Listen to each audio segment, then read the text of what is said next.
నమస్కారం అందరికీ. Welcome back to infinity vibes. Today horror స్టోరీలోకి వెళ్ళిపోదామా? ఈరోజు మన స్టోరీ ఒక గ్రామం నుండి మొదలవుతుంది. మా ఊరిలో అర్ధరాత్రి తర్వాత ఎవ్వరూ తలుపులు తీయరు. ఎందుకంటే ప్రతి వర్షాకాలంలో అడవిలో ఉన్న పాడైన గుడి దగ్గర నుంచి డప్పుల శబ్దం వినిపిస్తుంది. ఆ శబ్దాన్ని వెంబడించి వెళ్ళిన వాళ్ళు తిరిగి మామూలుగా వెనుకకు రారు. నేను కర్ణాటక సరిహద్దు దగ్గర ఉన్న ఒక చిన్న గ్రామంలో పెరిగాను.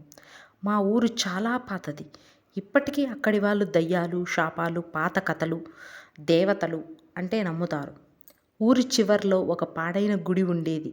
ఎవరూ అక్కడికి వెళ్ళరు. గుడి పైకప్పు కూలిపోయింది. గోడల మీద చెట్లు పెరిగిపోయాయి. లోపల ఉన్న విగ్రహానికి ముఖం కూడా లేదు. పిల్లలమై ఉన్నప్పుడు పెద్దలు ఎప్పుడూ చెప్పేవారు, అర్ధరాత్రి డప్పుల శబ్దం వినిపిస్తే బయటకి చూడొద్దు. మేము దాన్ని కథలాగే తీసుకున్నాం.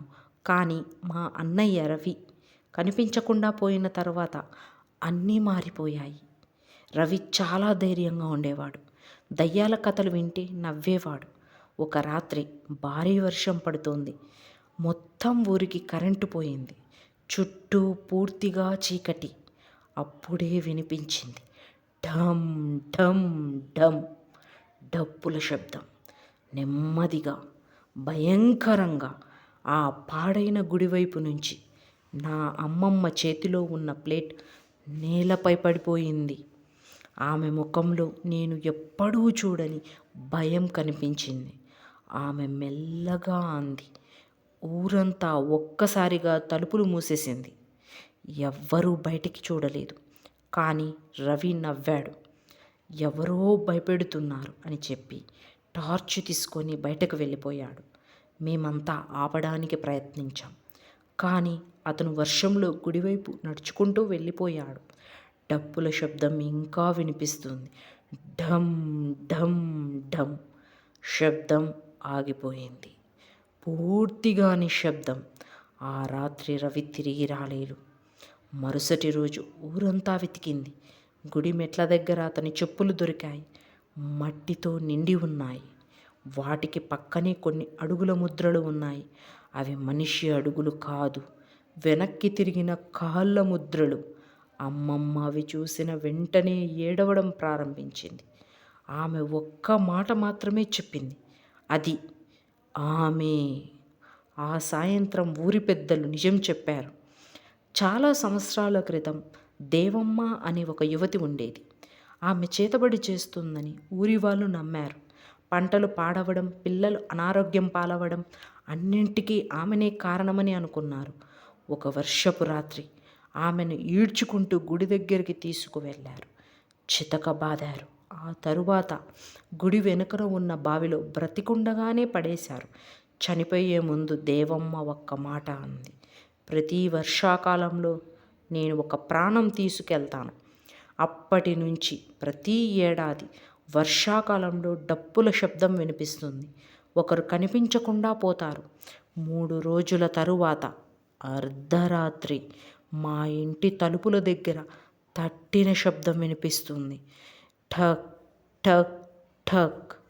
అమ్మమ్మ ఒక్కసారిగా గట్టిగా నా చెయ్యి పట్టుకుంది. అప్పటికి బయట నుంచి ఒక ఆడవాణి వినిపించింది, చాలా బలహీనంగా, తలుపు తీయండి, చాలా చలిగా ఉంది. ఆ గొంతు రవి అమ్మ గొంతులానే ఉంది. అమ్మమ్మ నా నోరు మూసేసి నెమ్మదిగా అంది, తలుపు తీయొద్దు, అది మనిషి కాదు. తట్టే శబ్దం మరింత బలంగా మారింది. టక్ టక్ టక్. ఆ తరువాత గజ్జల శబ్దం. మా ఇంటి చుట్టూ తిరుగుతూ చన్ చన్ చన్. తలుపు కింద నుంచి నీళ్లు రావడం ప్రారంభమైంది. కానీ అవి సాధారణ నీళ్లు కాదు, నల్లగా ఉన్నాయి. డప్పుల శబ్దం మళ్ళీ వినిపించింది. ఈసారి మా ఇంటి బయట నుంచి ఢమ్ ఢమ్ ఢమ్. భయంతో నేను కిటికీ చిలక గుండా బయటికి చూశాను. అక్కడ ఒక ఆడమనిషి నిలబడి ఉంది. ఎర్ర చీర, తడిసిన జుట్టు, ముఖం కనిపించడం లేదు. కానీ ఆమె కాళ్ళు వెనక్కి తిరిగి ఉన్నాయి. ఆమె నెమ్మదిగా తలకు పైకెత్తింది. భయంకరంగా నవ్వింది. ఆ నవ్వు మనిషిదిలా లేదు. ఆమె నా పేరు పిలిచింది. బయట నిలబడి ఉన్న ఆ గొంతు నా చెవిలోనే వినిపించింది. నేను స్పృహ తప్పి పడిపోయాను. మరుసటి రోజు ఉదయం డప్పుల శబ్దం లేదు, వర్షం లేదు.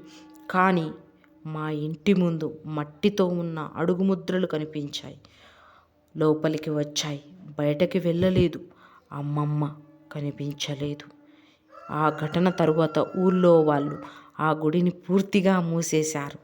కానీ ఇప్పటికీ ప్రతి వర్షాకాలంలో కరెంటు పోయిన రాత్రుల్లో అడవిలో నుంచి డప్పుల శబ్దం వినిపిస్తూనే ఉంటుంది.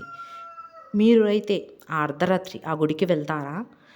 ఈ స్టోరీ మీకు ఎలా అనిపించిందో కామెంట్ చేయండి. మీకు నచ్చితే సబ్స్క్రైబ్ చేసి లైక్ చేసి మీ ఫ్రెండ్స్ అందరికీ షేర్ చేయండి. Thank you so much.